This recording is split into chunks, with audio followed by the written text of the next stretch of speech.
கர்த்தருடைய பரிசுத்த நாமத்துக்கு ஸ்தோத்திரம். இன்னைக்கு நம்ம பார்க்க போற வேத வசனம் புலம்பல் 3ஆம் அதிகாரம் 13ஆம் வசனம்.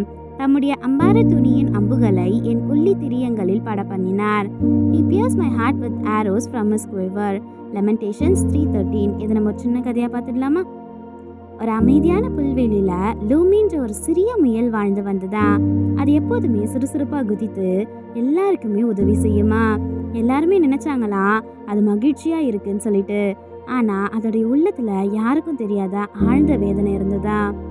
ஒரு நாள் ஒரு மரத்தின் கீழே ஓய்வெடுத்து கொண்டிருந்த போது லூமியின் இதயத்துல ஒரு வலி ஏற்பட்டதா.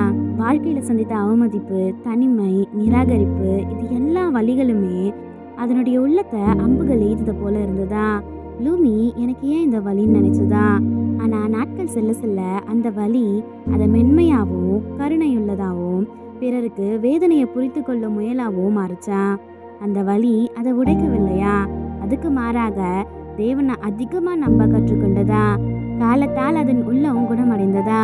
வலி மறைந்ததுனால இல்ல, வலிக்குள் உள்ள அர்த்தத்தை அதை கண்டதுனால.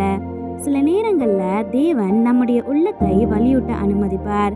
ஏன்னா அந்த வலிகள் நம்மள அழிக்கிறதுக்கு இல்ல, நம்மள வடிவமைத்து அவருடைய அருகில் கொண்டு வரதுக்கு தான். ஆமென்.